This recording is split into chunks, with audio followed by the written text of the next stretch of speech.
Halo, halo, halo. Selamat datang di Rumah Jagoan Kancil. Buat kalian yang baru bergabung, perkenalkan aku Onta. Dan channel ini adalah channel yang khusus membahas seputar superhero Indonesia, baik itu komik maupun filmnya. Dan sekarang kita akan membahas tentang film Sri Asih. So, beberapa kemarin aku sempat live membahas tentang kode emoji Sri Asih yang sempat di-share oleh Mbak Upi selaku sutradara film Sri Asih dan juga Pevita Pierce selaku pemeran Sri Asihnya. Jadi aku sempat live kemarin dan ngobrol sama para subscriberku, sama kalian, meminta pendapat. Kira-kira emoji yang ini artinya apa sih, emoji ini artinya apa sih gitu kan? Menurutku sih live itu enaknya begitu ya. Jadi aku bisa saling tukar pikiran sama kalian. Tapi buat kalian yang nggak nonton live atau mungkin kuotanya nggak cukup, tenang aja. Semua yang ada di live mulai sekarang akan aku bikin videonya sendiri seperti ini biar kuota kalian nggak habis gitu loh. Jadi di live kemarin aku mengambil sebuah keputusan bahwa aku menangkap satu hal besar di sini, yaitu adalah plot film Sri Asih. Wow, jadi menurutku seperti ini. Film Sri Asih nanti akan fokus ke dua hal. Ya, yang pertama adalah konflik melawan para politikus yang korup, para pejabat-pejabat korup, dan yang kedua adalah konflik dengan dunia lelembut atau dunia siluman. Ya, menurutku akan itu.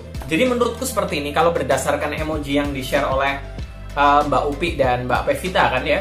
Jadi menurutku akan ada suatu perusahaan yang dimiliki oleh pejabat. Jadi mereka akan membangun sebuah perusahaan yang akan merusak alam. Entah itu merusak lahan warga, atau sungai-sungai, atau hutan dengan limbah mereka gitu kan, dengan limbah kimia mereka kan. Akan merusak alam. Dan ini akan membuat para lelembut, para siluman alam menjadi marah, menjadi benci dengan manusia. Ada rasa amarah yang menguasai mereka. Dan akhirnya ini akan dimanfaatkan oleh sebuah entity, oleh sebuah makhluk untuk memasukkan energi gelap ke para lelembut itu. Buat yang baca komik Sri Asih mungkin familiar dengan obrolanku ya, karena ini juga terjadi di komik Sri Asih yang ada di webtoon. Ya, ada sebuah entity siluman tinggi yang memasukkan energi gelap, kebencian kepada para lelembut gitu. Jadi para lelembut yang dimasuki oleh energi gelap, energi negatif ini akhirnya berubah menjadi jahat dan menyerang manusia. Yes. So, tugas Sri Asih di sini adalah sebagai jembatan untuk mendamaikan dunia manusia dan dunia lelembut. Ya, karena Sri Asih adalah salah satu entity yang bisa menghubungkan keduanya. Jadi, tugas Sri Asih untuk menyeimbangkan dua dunia ini gitu, untuk mendamaikan.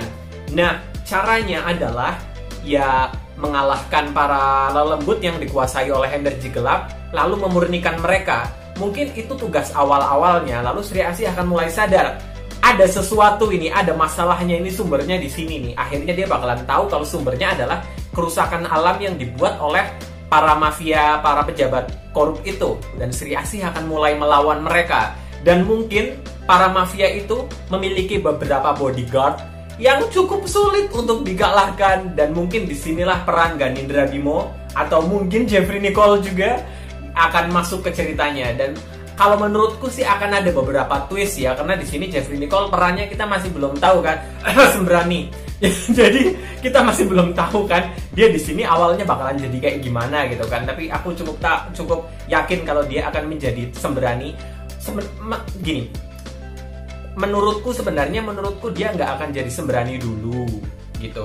Dia akan jadi manusianya dulu, yaitu tangguh. Dia akan menjadi tangguh dulu. Dia nggak akan jadi Sembrani di film ini, itu untuk pendapatku ya, itu untuk pendapatku. Sama seperti itu Merpati di film Gundala kemarin. Dia kan Wulan ya namanya ya. Wulan kan nggak jadi Merpati kan di film Gundala kemarin, iya kan? Ya dia cuma jadi Wulan. Ya jadi menurutku Jeffrey Nicole akan menjadi tangguh di film Sri Asih ini, belum jadi Sembrani. Mungkin menurutku seperti itu. Jadi temanya seperti itu, akan ada para lelembut yang marah melawan Sri Asih, dan mungkin salah satu lelembut itu adalah Banua. Masuk semuanya loh. Akhirnya nyambung semua loh. Ini aku seneng banget loh. Tapi siapa entity yang membagikan energi gelap ke para lelembut ini? Berarti dia harus dari kalangan orang yang memiliki ilmu magis yang luar biasa gitu kan? Apakah jangan-jangan dia adalah Dewi Api? Akhirnya nyambung lagi. Dan lalu siapa kira-kira mafia yang ini? Bisa aja mafianya itu dari 1000 mata kan, dari kode yang dulu banget diberikan oleh Pevita gitu kan, waktu ada yang tanya kira-kira musuh Sri Asih nanti siapa ya, lalu Pevita pakai emoji crazy eyes yang kayak gitu kan. Jadi ada berhubungan sama mata. Aku yakin kalau itu berhubungan sama mata, dan mungkin kelompok 1000 mata yang akan mendalangi pabrik yang merusak alam ini. Oke guys, jadi kalian udah paham kan? Omonganku cukup bisa dimengerti gak sih? Tolong tulis di kolom komentar ya kalau misalnya kalian masih bingung ya. Oke, sampai jumpa di video-videoku yang berikutnya. Oh ya, jangan lupa juga follow aku di Instagram @jagoan.kancil. Dan jangan lupa juga follow aku di Twitter @jagoan_kancil. Follow aku di sosial media, karena aku cukup aktif di sosial media, terutama Instagram sih. Ada beberapa berita-berita yang aku bagikan di Instagram yang menurutku nggak perlu di-share di YouTube sih, tapi kalian tetap harus perlu tahu soal itu, oke?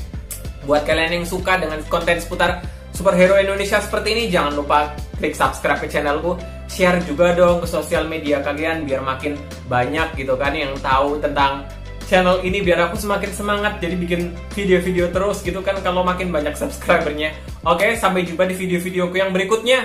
Bye-bye!